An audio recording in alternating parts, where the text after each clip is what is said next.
I'll run through the software requirements. You'll want to be on OBS Studio rather than Streamlabs. And there's a very specific reason why you want to be on OBS Studio, especially in this version, 29.00, allows you to do per application audio output. It's best on 29.00. This is also available on 28.1, but I'll tell you right now, there are significant encoding upgrades in 29.00. Do it.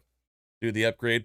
Learn how to back up your OBS Studio configuration before you do the upgrade. You should always do that before you do an upgrade anyway. It's perfectly fine to go 28.1 or 28.0 to 29. I would not recommend going from 27 or less to directly to 29. It will be not a fun experience. Your best bet to go into 29 at that point is literally starting over and building all of your scenes again.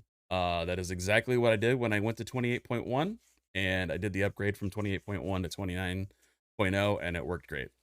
We're going to do a file. You cannot do this while you're live. We are going to go output. And in my case, I have chosen my output mode as advanced. You will want to select Twitch VOD track. My Twitch VOD track is 2. I've set it to 2. Click OK. You're good to go.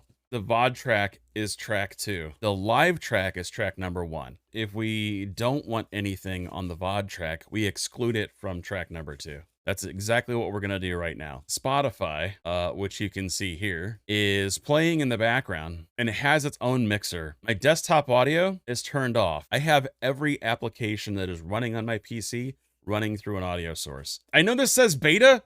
Don't worry about that. It works fine. We can call this whatever we want to call this. I'm going to call it Spotify. Okay, here's Spotify. Magically, I've added this audio output source, and because I've titled it Spotify, it knows which executable I want to pull the mixer for. I would recommend changing window match priority to the executable rather than type, just so you're always grabbing Spotify.exe so it doesn't break. So we're going to do that. And oh, how about that? We have music again. So you can see I actually don't even use this slider for the mixer. I don't use this gain control. I just control Spotify using the volume slider in the actual application.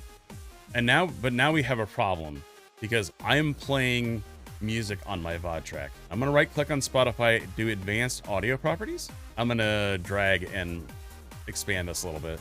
One of my audio output mixers is Spotify. Unfortunately, it's getting sent to track 2, which is our VOD track. We don't want that, so we're gonna uncheck it. And then we're gonna close this. The music should not be in the VOD track from that point forward. So that is how we exclude Spotify music from our VOD track on Twitch.